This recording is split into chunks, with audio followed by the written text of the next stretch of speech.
Se traiter en première classe comme un acte d'amour et de considération envers soi-même et envers autrui. Se donner les moyens de prendre soin de soi, de sa santé mentale et de son évolution personnelle. Tu peux accéder et offrir les meilleurs aspects de ta personne, sans souffrir et sans galérer.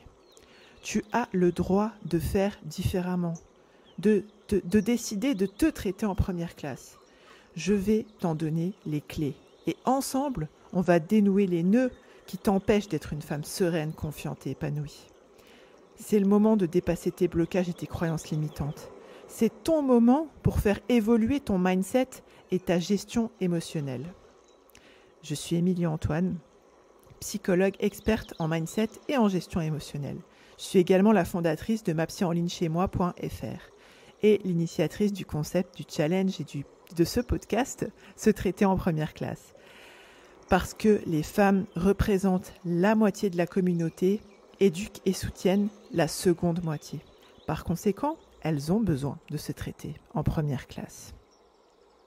Bienvenue dans le 70e épisode du podcast Se traiter en première classe. Avant de plonger dans notre sujet du jour, je tiens à te rappeler que les portes du bootcamp MaPsyCampus vont ouvrir pour une très courte période en décembre. Je t'invite à rejoindre la liste d'attente pour faire partie de la team VIP et recevoir une offre unique par mail. Tu auras l'opportunité de te voir dérouler le tapis rouge au sein de MaPsyCampus. Je te mets le lien d'inscription pour la liste d'attente VIP en légende. Tu peux la retrouver aussi sur mon Instagram @EmilieAntoine_. Et je te la mets. Tu peux nous contacter aussi sur WhatsApp au 07 81 11 64 11 si tu as la moindre question. Sache aussi qu'en 2024, MaPsyCampus va se transformer. C'est donc le moment idéal pour nous rejoindre et bénéficier de l'accès illimité, comme c'est le cas actuellement pour celles qui sont avec nous, aux modules et aux mises à jour des modules. Alors, est-ce que tu es prête pour notre introspection du jour pour ce podcast ? C'est parti. Pour rappel, le titre c'est « Je reproduis toujours les mêmes erreurs et pourquoi ?» Commençons par nous mettre d'accord, si tu veux bien, sur ce que signifie reproduire les mêmes erreurs. En général, qu'est-ce qu'on entend par ça quand on a cette frustration d'avoir l'impression de reproduire les mêmes erreurs ? Eh bien, ça peut se manifester de différentes manières. Je vais donner des petits exemples pour qu'on voit à peu près de quoi ça s'agit, ok ? Donc, imagine dans une relation de couple avec ton conjoint, tu te retrouves à avoir toujours les mêmes disputes encore et encore parce que, par exemple, ton mari zappe de te faire un bisou en rentrant ou en partant, parce qu'il flatte la cuisine d'une autre femme ou parce que tu juges qu'il passe trop de temps à ton goût avec ses amis. Avec tes enfants, peut-être tu réagis d'une manière excessive à certaines situations, toujours les mêmes, malgré tes bonnes intentions, du genre des bagarres quand ils jouent, la chambre en désordre 1 heure après l'avoir mise au carré, une veste qui est oubliée à l'école ou une écharpe, des demandes constantes d'achat quand tu les amènes à Leclerc. Au travail, c'est plutôt, tu as l'impression de vivre tout le temps les mêmes erreurs, de refaire les mêmes erreurs, parce que tu es constamment en tension ou en conflit avec tes collègues. Imagine celle qui fait que de parler de sa vie alors que tu veux travailler, l'autre qui dit pas bonjour alors qu'elle s'est levée du pied gauche, ta manager qui ne te forme pas et t'oblige à aller chercher des infos par toi-même. Pourquoi ça se produit en fait ? Tu as toujours l'impression de tomber dans les mêmes schémas et de faire les mêmes erreurs. Des crises de colère quand les enfants sont en conflit, être dépité que les enfants ne respectent pas le rangement, avoir l'impression de ne pas pouvoir éduquer ton enfant à ramener sa veste, à respecter ses affaires, à prendre soin de ses affaires, avoir l'impression de ne pas pouvoir éduquer tes enfants à rester calmes dans les magasins, avoir l'impression de faire des choses qui attirent la collègue qui vient verser ses émotions sur toi, ne pas te faire respecter avec un simple bonjour ou ne pas te sentir considéré par ton manager et finir par prendre ses responsabilités. La première raison qui fait qu'on se retrouve souvent dans les mêmes erreurs, c'est souvent lié à nos schémas de pensée, nos schémas comportementaux, d'accord, la manière dont on se comporte. Ces schémas, c'est un peu comme des chemins qui sont tracés dans notre cerveau. Ils se forment à partir de nos expériences, de notre éducation, de nos interactions. Du coup, quand on est confronté à une situation, le cerveau, qu'est-ce qu'il fait ? Notre cerveau humain qui n'aime pas faire des efforts, eh bien, il choisit le chemin le plus familier, même si c'est pas le plus efficient, le plus sain ou le plus productif. Je reprends tout à l'heure l'exemple d'une dispute qui arrive souvent avec ton conjoint. Disons que tu te sens pas entendu, pour reprendre ce que je disais tout à l'heure, pas entendu ou négligé. Et plutôt que d'exprimer calmement tes besoins et, entre parenthèses, d'être aussi en capacité, toi, d'écouter les siens, avec le canal de l'empathie, tu te retrouves plutôt bloqué sur le canal de l'ego blessé. Et là, tu te mets en colère, tu te fermes, ou alors tu fais la tête pour, entre guillemets, pour le punir, grosse guillemets, pour lui apprendre, pour te faire comprendre ce que c'est pas comme ça qu'il faut faire, pour lui faire comprendre ça. Et souvent, ce schéma peut venir d'une peur de l'abandon ou d'un sentiment d'insécurité qui date de l'enfance.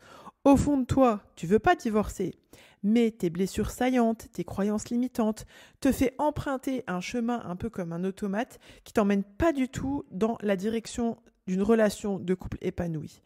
Dans le cycle des problèmes relationnels, le moment où un des partenaires commence à envisager d'aller voir ailleurs, ça peut varier en fonction de nombreux facteurs, y compris la nature des problèmes, la durée du conflit, les réponses émotionnelles et les comportements qu'on a.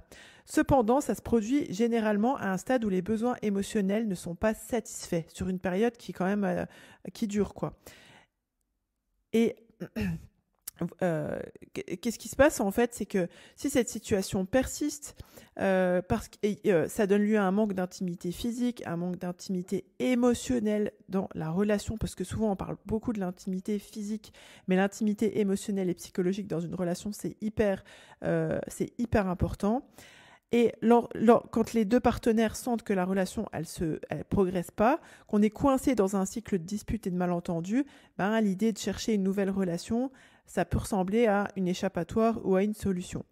Surtout si les deux ou un des deux se sent constamment sous-évalué, non apprécié, il aura tendance à aller chercher cette reconnaissance ailleurs. Et disons pour les enfants, si je reprends l'exemple de tout à l'heure, tu te retrouves à crier pour te faire obéir. D'accord ? Imaginons tu te retrouves à crier pour te faire obéir. Ce schéma, ça pourrait refléter la manière dont tes propres parents communiquaient avec toi. C'est un modèle que tu as appris et que tu reproduis inconsciemment. Lorsque tu te retrouves à crier avec tes enfants pour te faire obéir, ça peut être le reflet de croyances limitantes qui sont très ancrées et souvent héritées de ton propre vécu familial. Je te donne des exemples de ce type de croyances en fait, qui donnent lieu à des blocages au niveau émotionnel et qui te poussent constamment à reproduire les mêmes erreurs. Des phrases du genre quelque chose du genre l'autorité doit être stricte pour être efficace. Ça peut provenir d'une éducation où les parents étaient forcément très stricts et où l'obéissance c'était la norme. Je suis pas en train de dire que tes enfants ne doivent pas t'obéir, ok ? Ce que je suis en train de dire, c'est que tu pourrais croire inconsciemment que ce rapport d'autoritarisme, c'est la seule façon d'éduquer. Il peut y avoir une autre croyance limitante du genre « si je contrôle pas, je vais être perçu comme faible ». Et là, la peur de perdre le contrôle ou de paraître faible devant les enfants, ça pousse à adopter une attitude qui est autoritariste.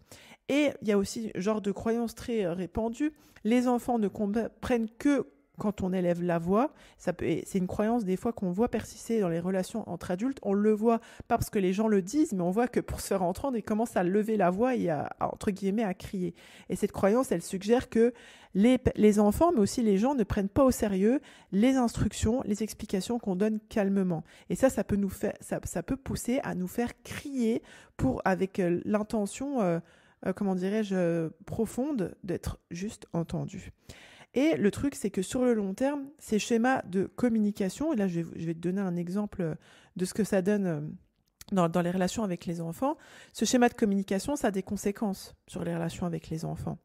Vers 3 ans, il est possible que l'enfant, quand il associe l'autorité à de la peur plutôt qu'à du respect. Et ça peut...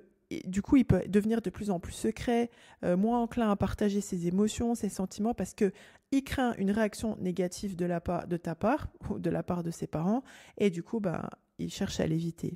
À 5 ans, là, c'est plutôt l'âge où les enfants ils développent leur estime perso.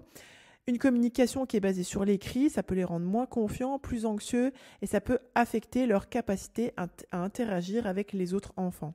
Vers 10 ans, les enfants qui ont été élevés dans un environnement où les crises de colère sont fréquents, soit on observe un peu deux extrêmes en fait. Soit ils deviennent très soumis, si je puis dire, soit ils deviennent rebelles.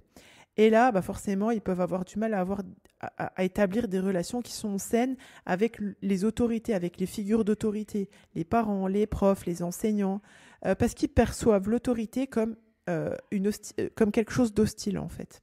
Et vers 14 ans, alors là on est plus dans l'adolescence, les enfants ils cherchent quoi? À affirmer leur identité, leur indépendance. Et si on continue à crier sur eux comme en tant que moyen de communication, ça peut entraîner des réactions de rébellion qui vont être encore plus marquées.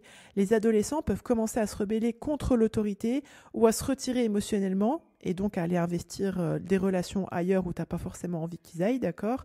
Parce qu'ils se sentent incompris et se sentent étouffés. Et ils peuvent avoir du mal à développer des compétences en matière de résolution du conflit. Ils vont du coup reproduire ils vont se sentir vite agressés, être vite sur la défensive. Ça, c'est quelque chose qu'on observe beaucoup chez les adolescents ou même chez des adultes qui n'ont pas pu élaborer ça. En fait, ils n'ont pas de compétences pour pouvoir résoudre des conflits d'une manière saine, parce qu'ils n'ont pas été exposés à des modèles de communication, justement, qui sont sains. Et puis, à 17 ans, là, ils sont juste sur le point de devenir adultes, de prendre des décisions importantes pour leur avenir. Et, encore une fois, des cris, ça peut les rendre moins aptes à prendre des décisions indépendantes et confiantes, parce qu'ils sont tellement conformés pour éviter les conflits. Soit ils vont prendre des décisions impulsives en réaction à l'autorité perçue comme oppressive, soit ça va affecter leur capacité à avoir des relations saines avec les autres parce qu'ils vont reproduire ces schémas de communication dans leurs propres relations.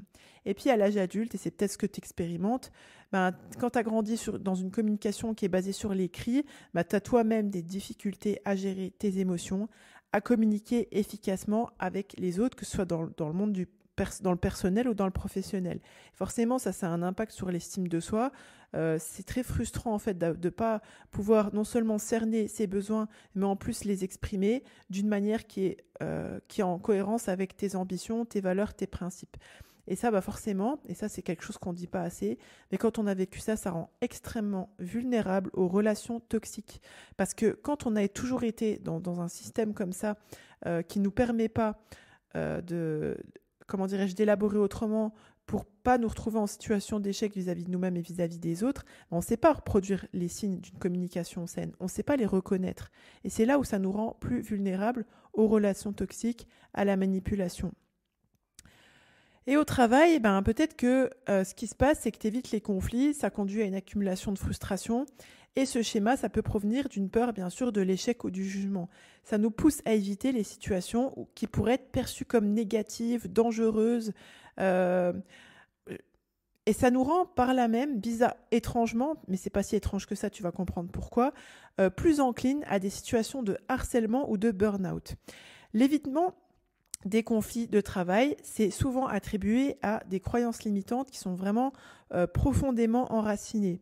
Ces croyances, elles influencent la manière dont on gère les situations, que ce soit dans le monde du travail ou que ce soit dans le monde personnel. D'accord ? Là, je vais te donner un petit peu plus d'exemples dans le monde du professionnel.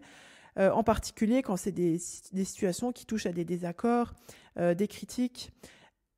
Exemple, si tu as cette croyance en toi que tu dois être toujours perçu positivement, ça va te pousser à éviter les conflits parce que tu veux maintenir une image positive, même au détriment de ta propre voix, de tes propres opinions et de tes propres besoins.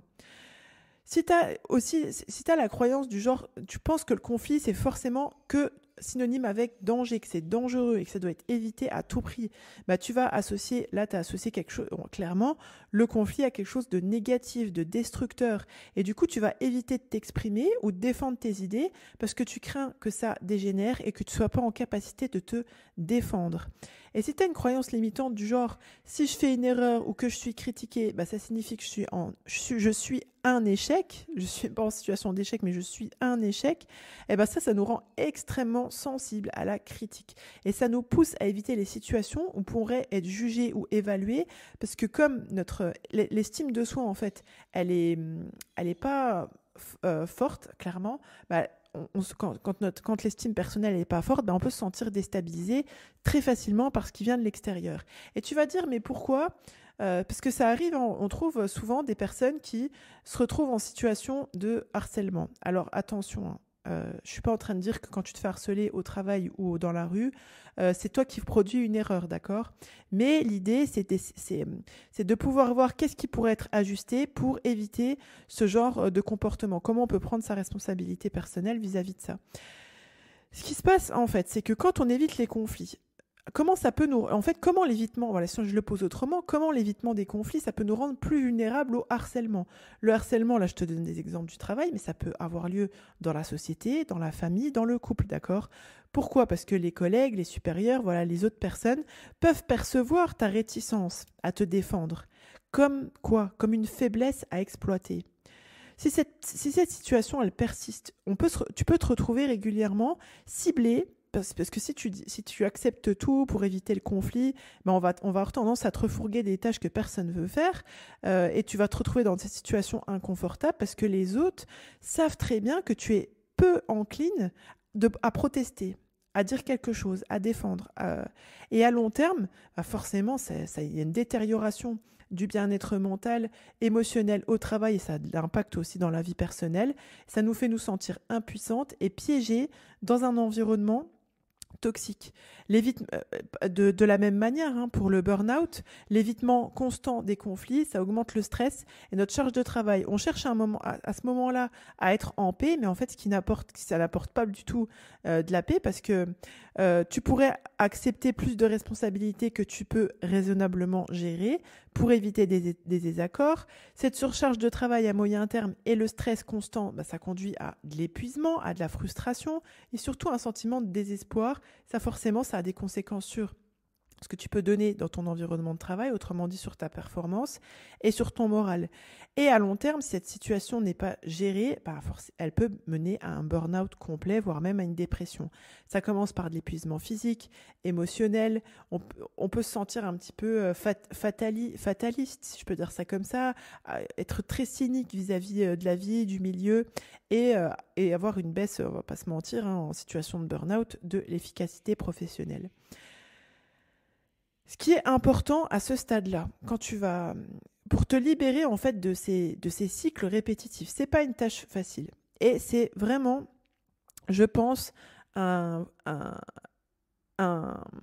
voyage, si je peux dire ça comme ça, vers une meilleure, ça part de là, vraiment une meilleure connaissance de soi. Et c'est exactement un des tenants et des aboutissants qu'on travaille tout en filigrane du bootcamp MaPsyCampus. C'est un programme de 6 mois de coaching qui conjugue la profondeur de la psychologie avec un coaching de déclic qui est garanti sans blabla, sectaire, new age, ésotérique. C'est vraiment conçu pour t'accompagner à chaque étape de ce voyage vers toi-même, pour connaître, en te fournissant des outils, des compétences pour que tu puisses avoir un changement qui est profond et qui est durable. MaPsyCampus aide à identifier, à surmonter les blocages. Je t'ai donné par exemple des exemples de croyances limitantes. Je donne une méthodologie notamment dans le module 3 pour que les bootcampeuses puissent d'elles-mêmes cibler les blocages et les croyances limitantes, mais aussi les comprendre pour pouvoir les désamorcer. Ça aide en fait à surmonter ces blocages-là qui nous empêchent d'agir, d'être une femme charismatique, sereine, cette femme charismatique et sereine que tu voudrais être. Et je guide aussi les bootcampeuses à travers des stratégies concrètes pour dépasser justement ces blocages.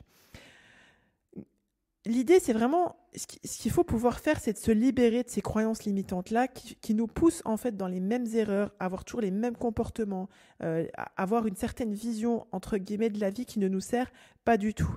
Et grâce à une approche ancrée dans la psychologie, MaPsyCampus aide à reconnaître et à remettre en question justement ces croyances limitantes qui façonnent tes comportements.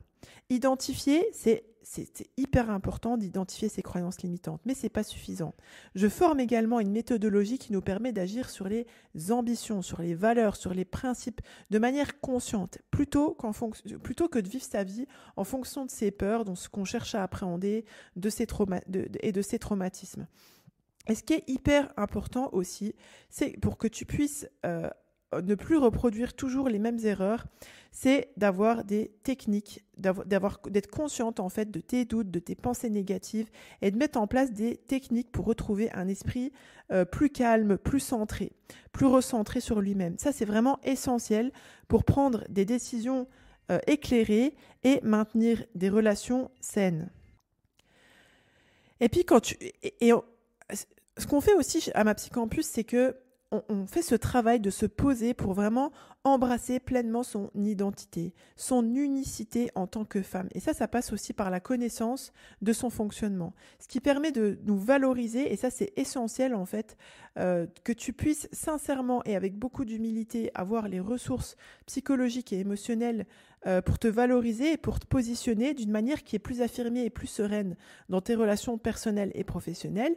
C'est à faire que tu vas être beaucoup moins encline à reproduire toujours les mêmes erreurs parce que tu vas mettre de la conscience sur ce que tu es et ce que tu fais.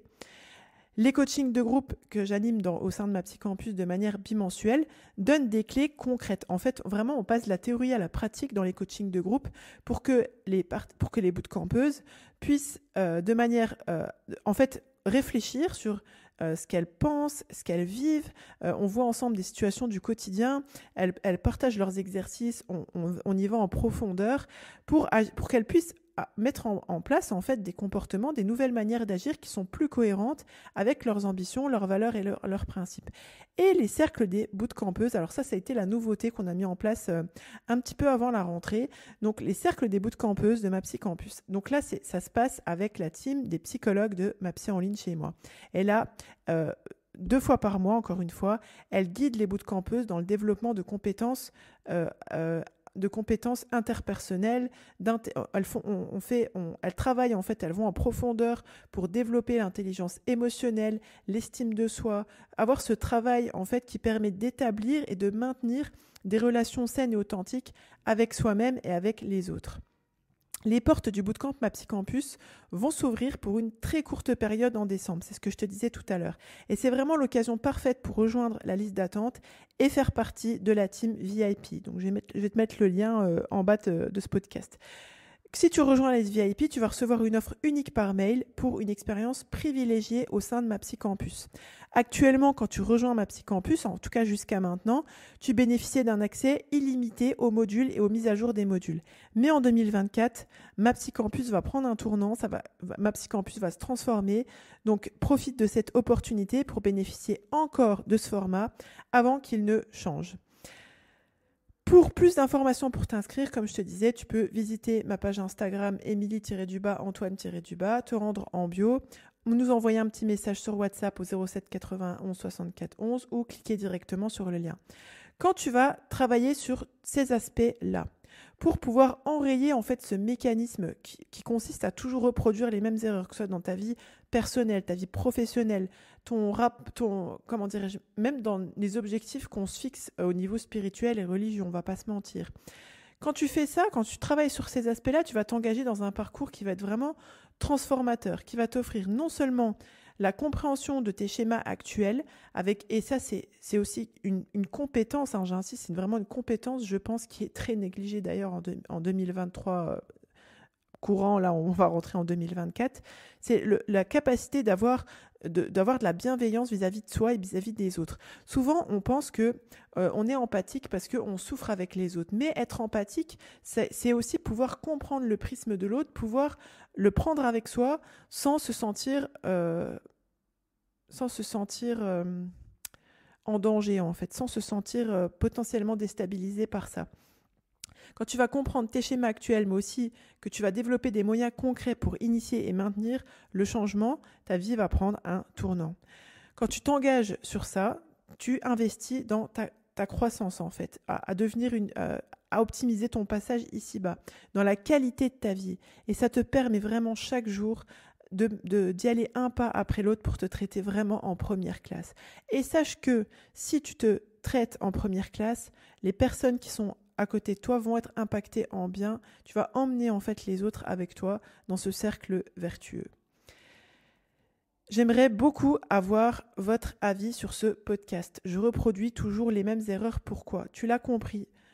Ce que tu as dans ta tête, ce que tu as dans ton cœur, ce que tu agis ton histoire fait que tu as un certain comportement et une certaine attitude qui est plus ou moins conscient. Le problème, c'est que souvent, ça nous échappe. Donc, je t'invite vraiment à mettre de la conscience sur toi, en fait, tout simplement, à reconnecter avec toi. Tu peux nous laisser une note, une review, un commentaire depuis ta plateforme d'écoute. Si tu es arrivé à écouter ce podcast jusqu'à là, eh bien, je t'invite à écrire soleil en commentaire. J'aime trop ce jeu, je vais le faire à tous les podcasts maintenant. Écris soleil en commentaire, ça me fera super plaisir. Pense à t'abonner, à rejoindre la liste d'attente du Bootcamp Ma Psy Campus. Reste au garde à vous d'ici la 3e semaine de décembre, le Bootcamp Ma Psy Campus va ouvrir ses portes. Donc, sois prête pour rejoindre la prochaine session.